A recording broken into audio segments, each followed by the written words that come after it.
I want you to go onto michaelsavage.com, but I warn you, before you download this story, I warn you, if you're a depressed person, don't do it. If you're an angry person who thinks he's going to go off like a rocket or go postal, don't read this story. Because it's going to get you so crazy that you're liable to commit some violence, and I don't want you to do it. Violence only begets more violence. Racially charged murder trials getting scant national press. It's on michaelsavage.com. Christian and Newsom, that's a white couple, young couple. They were out on a dinner date in Knoxville, Tennessee. Nice kids next door.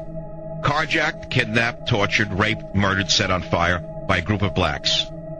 According to published news reports, the two were tortured at length while they were alive in each other's presence. They were then strangled and shot. I don't think I can even read this now. I don't know whether to cry or scream. Newsom's mutilated and burned remains were found along a railroad track the following day. 2 days later, Christian's battered and burned body was found in a trash bin. The suspects were quickly arrested and charged with carjacking, kidnapping, rape, premeditated murder, theft, and robbery. It's a gigantic story. Not covered. Wolf Blitzer, that empty piece of garbage. Wolf Blitzer, that thing that should never...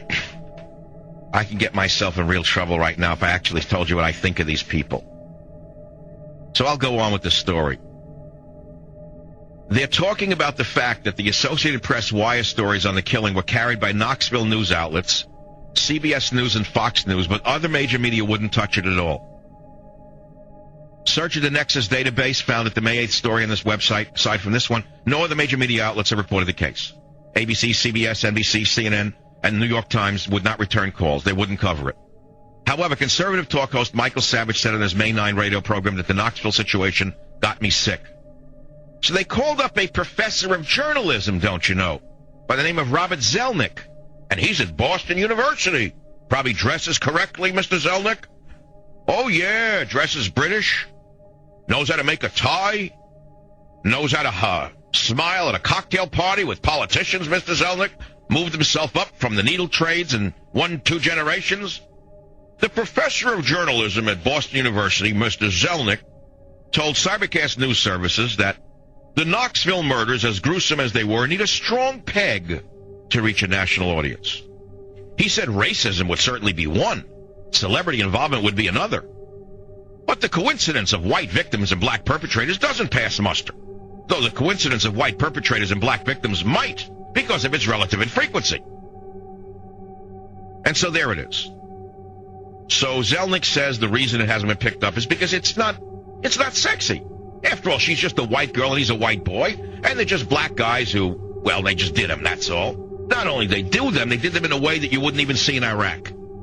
But that doesn't make it to the New York Times. Instead, they show someone with Down syndrome on the front page last week having a coat put on her back by her father. Showing you something about Down syndrome as the lead story, for example. Where are the two megaphone reverends, Sharpton and Jackson? I would think that raping, mutilating, torturing, and setting people afire is worse than a radio insult, and yet the good reverends are nowhere to be found. Isn't that interesting?